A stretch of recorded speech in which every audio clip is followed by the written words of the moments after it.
अस्सलामुअलैकुम दोस्तों, मेरा नाम है सईद यूसुफ और आप देख रहे हैं समय टीवी। अगर आप जमीन पे एक बुलेट को फायर करते हो तो जैसे ही वो गन की नोजल से निकलेगी तो इसे दो फोर्सेस का सामना करना पड़ेगा, जिसमें एक फोर्स है एयर रेजिस्टेंस जो इसे स्लो डाउन करेगी और दूसरी फोर्स है ग्रेविटी जो इसे नीचे की तरफ खींचेगी। तो अगर आप एक मीडियम साइज की बुलेट को फायर करते हो तो जमीन की ग्रेविटी को इसे खींचने में सेम टाइम लगेगा जितना इसी हाइट से इस बुलेट को छोड़े और वो नीचे गिरे। अगर आपने 5.5 फीट की हाइट से किसी बुलेट को फायर किया है तो जमीन की ग्रेविटी को लगभग 0.6 सेकंड्स लगेंगे इस बुलेट को कम्प्लीटली जमीन पर नीचे खींचने में। बुलेट की एवरेज स्पीड होती है 800 मीटर्स पर सेकंड। तो कैलकुलेशंस करने के बाद हमें ये पता चलता है कि एक एवरेज बुलेट लगभग आधा किलोमीटर सफर तय कर पाएगी जब तक इसे ग्रेविटी नीचे खींच न ले। लेकिन क्या होता अगर एक बुलेट की स्पीड होती 10 किलोमीटर पर सेकंड? तो इसका जवाब सिंपल है कि वो बुलेट जमीन को ऑर्बिट करने लग जाती। सुनने में अजीब लगता है, राइट? और आप सोच रहे होंगे कैसे पॉसिबल है? तो ये जानने के लिए हम एक एक्सपेरिमेंट को देखते हैं। ये एक थॉट एक्सपेरिमेंट है जो कि आइजैक न्यूटन ने किया था और इस एक्सपेरिमेंट का नाम है the Newton's cannon ball. Newton जानते थे कि अगर किसी ऑब्जेक्ट में फॉरवर्ड एक्सेलरेशन मौजूद है तो वो ग्रेविटी की वजह से नीचे गिरने के साथ साथ बिना किसी भी तरीके से अपनी एक्सेलरेशन को खोए हुए आगे भी बढ़ेगा। इस आइडिया को प्रेजेंट करने के लिए उन्होंने एक हाइपोथेटिकल सिचुएशन को इमेजिन किया जहां एक तोप की मशीन तोप के गोले फेंक रही है। अब जैसे आप देख सकते हैं एक्सेलरेशन कम है तो जमीन इन तोप के गोलों को अपनी तरफ खींच लेगी, लेकिन अगर एक्सेलरेशन को बढ़ा दिया जाए तो फिर वो गोले नीचे गिर जाएंगे, लेकिन इतनी स्पीड में जितनी स्पीड में जमीन इनके सामने कर्व हो रही है।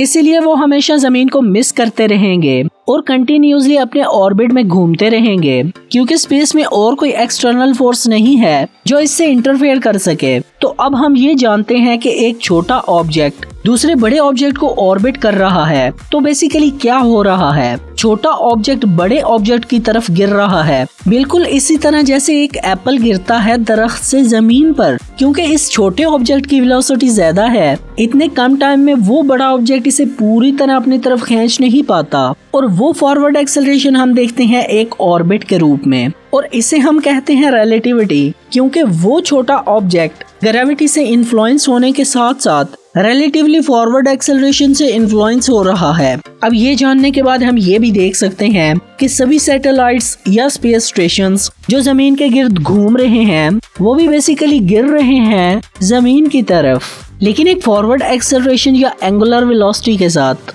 इसीलिए वो इतनी तेजी के साथ नीचे गिर रहे हैं जितनी तेजी से जमीन कर्व हो रही है इनके सामने। अब अगर हम जमीन से एक बुलेट शूट करते हैं जिसकी स्पीड है 11.2 किलोमीटर पर सेकंड तो क्या होगा? वो बुलेट कम्प्लीटली अर्थ की ग्रेविटी की इन्फ्लुएंस से निकलकर बाहर स्पेस में चली जाएगी। ये स्पीड 11.2 किलोमीटर पर सेकंड को कहते हैं the escape velocity. Her planet की अपनी एस्केप वेलोसिटी होती है जो इसके मास पर डिपेंड करती है। ज्यादा मास मतलब ज्यादा ग्रेविटेशनल पुल, तो इस प्लेनेट की एस्केप वेलोसिटी भी ज्यादा होगी। कोई भी स्पेसक्राफ्ट अगर जमीन के एटमॉस्फेयर से बाहर निकलता है तो इसे एस्केप वेलोसिटी का ध्यान रखना पड़ेगा, वरना अर्थ की ग्रेविटी से वापस अर्थ पे खींच लेगी। लेकिन अगर हम बात करें मून की, जिसकी ग्रेविटी जमीन के कंपैरिजन में बहुत कम है, तो क्या हमें वहाँ भी एक्सेलरेशन की जरूरत होगी? तो अगर हमारे पास एक गन है जो सिर्फ 1.6 किलोमीटर पर सेकंड से एक बुलेट फायर करती है और अगर वो बुलेट हमने मून पर फायर की तो वो पूरे मून का चक्कर लगाकर हमें ही पीछे से शूट कर सकती है। इसीलिए पॉसिबल है क्योंकि मून की ग्रेविटी कम है एज कम्पेयर टू अर्थ,